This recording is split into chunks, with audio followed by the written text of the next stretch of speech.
Hello everyone, welcome back to our channel Titli and Tinni. কেমন আছেন সবাই? আশা করছি সবাই ভালো আছেন। এখন সকাল 7টার মতো বাজে। আজকে একটু সকালে উঠতে দেরি হয়ে গেল, এই যে 7:30টাও বাজতে যাচ্ছে। এখন চটপট তিতলির টিফিনটা করে নেব।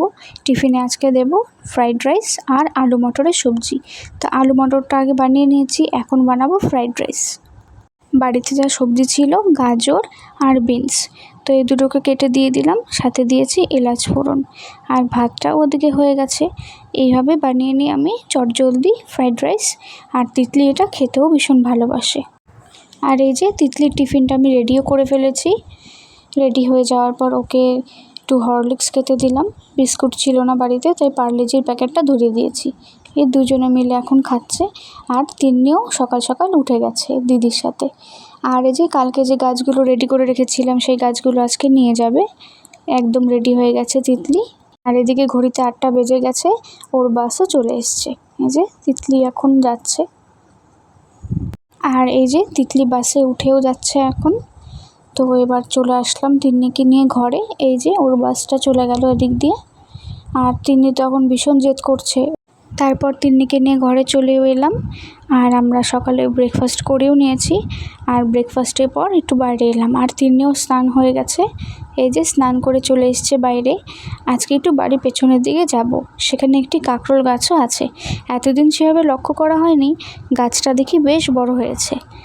অবহেলায় গাছ বেশি ভালো বাড়ে। আর এই যে ছোটো ছোটো কাঁকরোলও হয়েছে। 2-1 দিন সে কাঁকরোল ভাজাও খেয়েছি। তারপর চলে এলাম দুপুরের রান্নাতে। আগে এই সবজিগুলোকে কেটে নেব। এখানে আছে পেঁয়াজ, টমেটো, আলু, বেগুন। আলু বেগুন দিয়ে একটি মাছের পদ করব। আর পেঁয়াজ দিয়ে টমেটো দিয়ে হবে পাবদা মাছের ঝাল। আর গাজর দিয়ে হবে তিন্নির ভাত। আর আমি এখন পেঁয়াজগুলোকে কেটে নিচ্ছি। পেঁয়াজ, টমেটো, যা যা সবজি ছিল সব তাড়াতাড়ি কেটে নিচ্ছি। কেন, কিচেনটা আজকে পরিষ্কারও করতে হবে।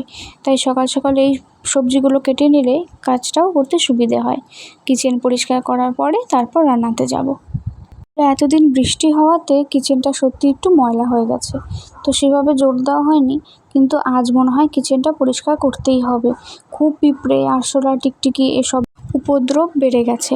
আর দেখতে দেখতে আমার সবজি কাটাও হয়ে গেল। সব সবজি আমি কেটেও নিয়েছি। তো এবার চলে আসলাম রান্নাতে নিয়েছি এখানে পাবদা মাছ ছিল আগের দিন রাখা। তো পাবদা মাছটাকে আমি এবার ভেজে নেব। মাছগুলো আমি ভেজেও নিয়েছি। আর এখন কড়াইতে দিয়ে দেবো কালো জিরে, কাঁচা লঙ্কা আর পেঁয়াজ কুচি। একটু লবণ দিয়ে ভাজা হয়ে গেলে দিয়ে দেবো টমেটো। আর মশলার মধ্যে দিয়েছি লবণ, হলুদ, লাল লঙ্কার গুঁড়ো, জিরে গুঁড়ো, ধনিয়া গুঁড়ো। আর নামানোর সময় দিয়েছি একটু ধনেপাতা কুচি। আর এখন সন্ধ্যের সময় তিন্নির পাপা একটু বাজার গিয়েছিল, তো বাজার থেকে নিয়ে এসছে একটু সিঙ্গারা। আর তিন্নির জন্য দেশি ডিম। এই যে অনেকগুলো দেশি মুরগির ডিম, তিন্নি খেতে খুব পছন্দ করে। আর এখানে চাও রেডি করে নিচ্ছি। একটু সিঙ্গারা এনেছিল, তো চায়ের সাথে আজকে সিঙ্গারা, আর অন্য কিছু বানিয়ে। তো আজকের ভিডিওটি এ পর্যন্তই। ভিডিওটি ভালো লাগলে অবশ্যই একটু লাইক, কমেন্ট, শেয়ার করবেন। চ্যানেলটিকে সাবস্ক্রাইব করে পাশে থাকবেন। আর ভিডিওটি দেখার জন্য অসংখ্য ধন্যবাদ।